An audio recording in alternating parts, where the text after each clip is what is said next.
ketemu lagi dengan aku Adisti Chandra, CEO of Installer. Di sini aku akan ngobrol bareng sama Mas Dian, CEO and founder of Quora. Halo Mas Yeay, nggak Dian. ada gitu ya? Oke, halo Mbak Disti. Gimana kabarnya Mbak? Baik, baik, baik, baik. Mas, thank you Waduh. ya udah mau datang di sini. Ya, thank you Mbak udah ngundang. Ya, boleh nggak diceritain tentang backgroundnya Mas Dian? Siapa sih Mas Dian itu? Oke, thank you Mbak Disti dan tim Installer udah ngundang saya di acara podcast ini. Perkenalkan teman-teman, saya Dian, founder and CEO of Quora. Jadi saya itu third generation farmer. Kakek saya itu dulu ikut program transmigran, asalnya dari Magelang, Jawa Tengah. Lalu pas zaman Pak Soeharto di transmigran ke Provinsi Lampung, dikasih sepetak lahan bertani. Jadi ketika saya kecil, saya sering lihat kakek saya dan temannya bertani. Lalu alhamdulillah saya dapat rezeki bisa sekolah di Jawa gitu ya. Saya sekolah di ITB ngambil jurusan teknik mesin. Lalu karena keluarga saya harus menghidupi adik saya gitu ya, support adik saya kerja dulu Mbak. Saya kerja dulu berapa tahun di perminyakan. Setelah itu saya balik lagi, setelah cukup adik saya udah lulus. Balik lagi saya support kerut. Jadi saya kembali lagi bertani, jadi petani sekarang. Dengan teknologi tentunya. Oke, nah Mas boleh diceritain nggak kalau Quora sendiri itu apa sih? Oke, Quora sendiri itu adalah kita fokus untuk empowering farmer. Tapi kan ada banyak nih Mbak, ada upstream, ada midstream, ada downstream. Nah Ya. kita yang upstream nih kayaknya udah banyak yang bantu. Ya udah mulai pendanaan, saprodi dan seterusnya. Yang di midstream itu kurang. Saya ngelihat ketika orang nanam, hasil panennya banyak, tapi bingung jualnya. Ketengkulak lagi, ujung-ujungnya nggak ada value added dan harganya tetap murah Ya. gitu ya. Jadi kita coba secure dulu bayarnya di midstream, kita coba do post harvesting. Jadi yang Quora lakukan adalah kita empower farmer through post harvesting technology. Especially kita start dari corn Mbak, dari jagung karena jagung itu top 2 lah komoditi di Indonesia. Kita start dari jagung. Kita ada post harvesting facility ngebantu petani yang tadinya biasanya petani jual jagung basah ke middleman. Kita bantu dengan teknologi, mereka bisa keringkan, harganya jauh lebih tinggi, kita bantu juga dengan market access. Nah, once kita udah kontrak dengan industri pakan ayam, baru kita lebih confident nanti ke upstream. Jadi berapapun banyak hasil panen yang punya petani, kita bisa serap dengan harga yang bagus, sehingga petani jadi lebih sejahtera. Oke, jadi sekarang kan Quora masih fokus di jagung ya. Yes. Apa sih yang Quora lakukan yang sebenarnya berbeda dengan tradisional atau existing system yang sekarang udah ada? Oke, jadi kalau ngelihat aku boleh sharing ada 2 hal ya yang biasanya petani lakukan untuk mengeringkan jagungnya. Yang pertama, yang paling common kalau kita jalan di Pulau Jawa, Pulau Sumatera dan pulau-pulau lain gitu ya, itu mereka jemur Mbak. Jadi biasanya ketika panen jagung atau padi itu biasanya dijemur untuk ngeringin kadar air. Nah tapi challengesnya adalah ketika kayak sekarang musim hujan, bingung. Udah baru ngejemur berapa lama gitu ya, sehari tiba-tiba hujan. Jadi basah lagi, harus packing lagi. Repot gitu ya. Nah, padahal ngejemur ini butuh waktu sampai up to 7 hari gitu Mbak. Jadi sangat repot. Dan kalau treatmentnya nggak bagus tuh bisa jamur, toksin gitu ya. Dan seterusnya. Nah makanya kita bantu mereka dengan teknologi tadi. Itu yang pertama, biasanya mereka ngeringin dengan jemur. Yang kedua, ada beberapa middleman juga gitu ya. Di desa yang bikin dryer juga, tapi konvensional. Nggak ada sensor atau controller. Jadi ketika mereka masukin di alatnya, alat pengeringnya, itu bingung nggak tahu kapan harus stop. Kadang-kadang overcook, undercook. Kalau overcook, kadar airnya butuh 15, dia sampai 14, 13. Jadi loose-nya terlalu banyak. Ya. Dia banyak air yang kebuang sehingga harganya nggak ekonomik lagi. Kalau undercook butuhnya 15, dia stop di 17. Ini ketika dikirim ke industri di reject, ditolak. Kena lagi biaya logistik. Nah yang beda dengan Quora adalah dryer kita desain sendiri, patented already gitu ya. Kita taruh sensor dan controller sehingga nanti pengeringannya lebih efisien. Kita bisa bekerja di temperatur yang lebih tinggi, pengeringannya 2 kali lebih cepat. Dan itu tadi dengan sensor dan controller kita bisa berhenti di kadar air yang tepat. Jadi nggak overcook, nggak undercook sehingga optimal gitu Mbak Adisti. Oke. Nah Mas Dian, mungkin aku mundur sedikit ya. Yes. Kenapa sih Mas Dian memulai Quora? Wah, panjang nih ceritanya nih ya. Jadi tadi selain background keluarga, kakek aku petani. Di satu sisi juga aku tuh setelah resign itu ada perusahaan namanya Habibie Garden. Sampai sekarang masih running. kita fokus di IoT precision farming, smart farming lah ya, sensor dan seterusnya. Itu lebih ke automation dan komoditasnya itu horticulture. Ya. Nah, perjalanan waktu aku ngelihat bahwa ada nih yang bisa di-scale dengan cepat, yaitu komoditas pangan seperti padi dan jagung. Lalu aku pisah. Kora ini fokus di komoditas pangan, padi, jagung gitu ya. Dan Habibie itu main di horticulture. Sekarang aku komisaris di Habibie, full time di Kora.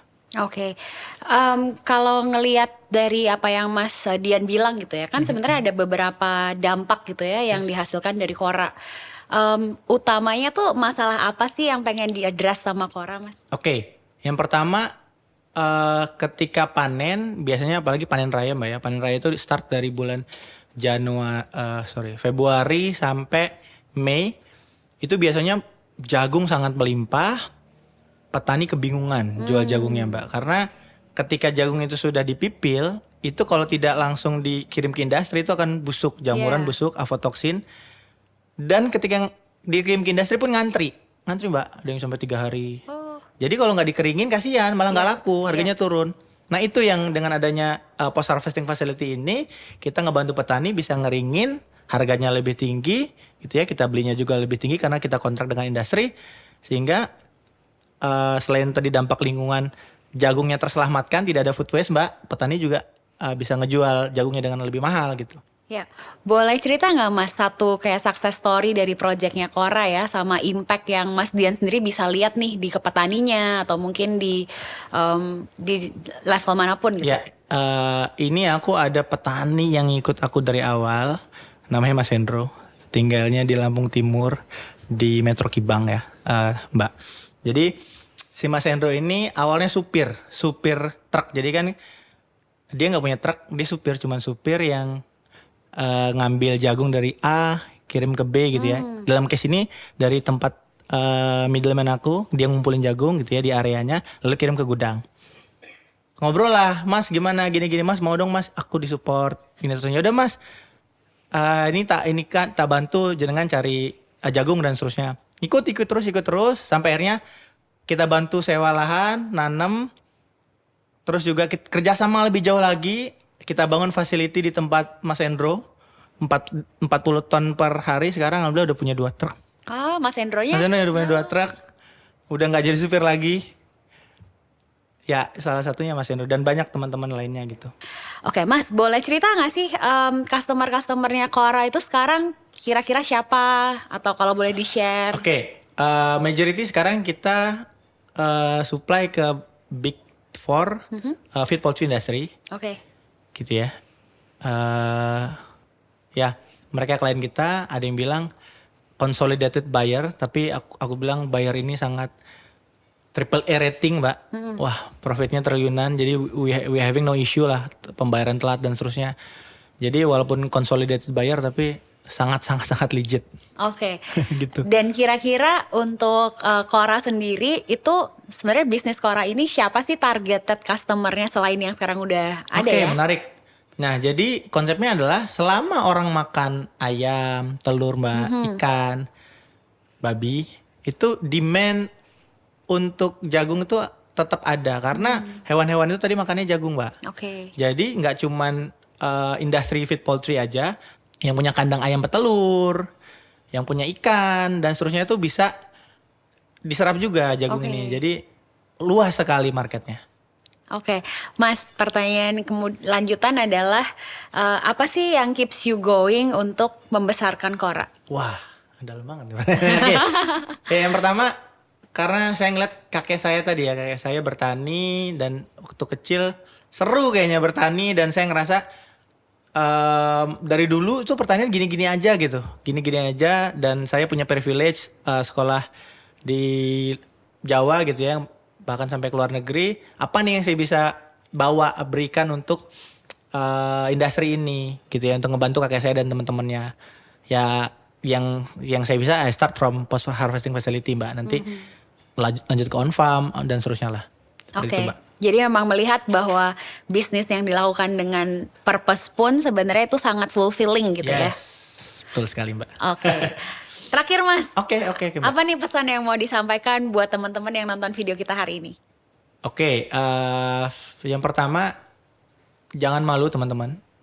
Pekerjaan yang paling seksi menurut saya adalah yang menyediakan makanan di meja, Mbak. Masih makan orang itu kan, waduh.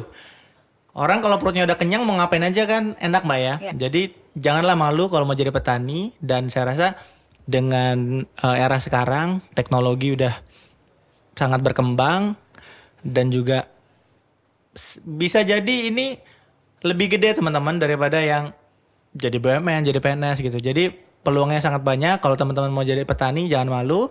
Yang pertama, ayo kalau bareng-bareng saya siap bantu gitu ya. Yang kedua, untuk stakeholder pemerintah gitu ya, dengan program Kementerian Pangan, Kora siap membantu Pak untuk upstream. Jadi untuk tanaman kita ada teknologi Pak. Ada SOP, ada teknologi, kita lagi running 90 hektar, dan saya rasa ini udah cukup bisa representatif untuk scale di ratusan atau ribuan hektar. Kami confident bisa bantu pemerintah untuk mewujudkan Kementerian Pangan Indonesia. Itu Mbak Disti. Thank you Mas Dian atas waktunya. Thank you Mbak Disti. Sukses terus ya buat Kora. Thank you Mbak. Dan sampai jumpa di video selanjutnya. Thank you Mbak Disti, Thank Mas Romi, we love you. you.